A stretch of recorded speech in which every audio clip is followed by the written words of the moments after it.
Hola, Interneto. It's me, it's Mike. It's your host of the Ghostlight Social, the show where we bring creative people together. We have a bit of a natter, we raise our hopes, and we dash our fears, and all that kind of malarkey. Joining me, as ever, is Mr. Lee Toombs. Both of us have proper, scrambled to get home tonight. We've both been stuck in traffic, so excuse any crumbs around Lee's face as he's just rammed food directly into his hole. That is true. I have actually. I've never quite eaten a sandwich as quick as that. It may be repeating. What was the later. sandwich? It was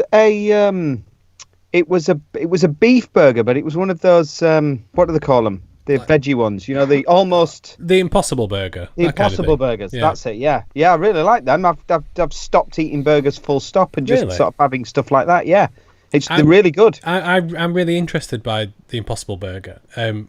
As I think I mentioned this before, I'd try and cut out meat at least a couple of days a week. I'm not ever going to go vegetarian or vegan, but I think as a meat eater, I've got a responsibility to stop people manufacturing cows that are killing the planet. Yeah, I agree. So I'm keen on that because I'm a little bit of a, I won't say an aficionado, I'm a fan of burgers generally. So I'm keen, and I don't mean that as like a sarcastic kind of, oh yeah, I just like a cheeseburger. I mean, no, I don't. I genuinely love cheeseburgers as a food. Like how some people love steak and are really quite passionate about it. I'm the same when it comes to a beef patty and cheese. That in your voice. Yeah. You're very passionate about it. Yeah. But the only thing I will say, just to finish off my conversation on the burger that I just had, was that I was missing the pickles. I went to the fridge and there were no pickles left, so I was a little bit disappointed about that. I'm not a big fan of pickles on a burger. I like a pickle on a burger. And anything on top of it just to add a bit of flavour, I like that. To be fair, that's an adolescent hangover of being a kid and picking them out from your McDonald's and wanging them at windows. And I've just never replaced. Do you still pick them out now? Yeah. Do you? Yeah. You pick the gherkins out? Yeah. It's wrong. Once you get over a certain age, you've got to eat the gherkins. It makes it taste better. I'm really quite tempted, to be honest. Now that I'm kind of cooking my own, because I've an adult. Yeah, because I'm an adult and I can cook. But because me and a friend who lives down the street, we do this thing before lockdown we used to think where once a month we'd get together and either go to the cinema or we'd cook cheeseburgers and try and make ultimate cheeseburgers. And mine would always kind of a run on the classic kind of American thing, and he would always come up with these bizarre chicken and pork blended with this, that, and the other, and it wouldn't be a cheeseburger, but it'd be a nice kind of meaty sandwich. And I've kind of been thinking of ways to get that kind of pickly flavour on, but not have a gherkin on it. So I've been thinking what are you going to put on then? So I'm thinking about finely shredding onion. So it's almost like a ribbon of onion, and then pickling that as like a pickled onion thing. Yeah, I think that'd be quite good. We can buy that, can't you? Yeah, but I mean, I live in Bradford. I can't buy shit like that. Of course you can. What are you talking about? You're getting one of numerous convenience stores around you, and you'll find all sorts of stuff like that. The thing that I can't get, which I'm really gutted about, is sauerkraut. In a jar smaller, because there's only me who likes it in this house, and you open it and you've got to eat it within 3 weeks. I'm not going to eat that much sauerkraut. It's like that. It's massive. I want a little jar. A smaller one? No, you just can't. It's like massive family size, or you can bollocks.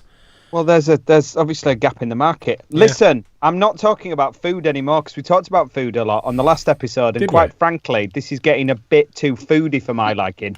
It had been getting a little bit too much like the South Bank show, and now it's getting a little bit too foodie. So if you want a food podcast, if you want a food poo, yeah. If you want a food podcast, then we'll do that separately. Yeah. But look, I've got nothing to share.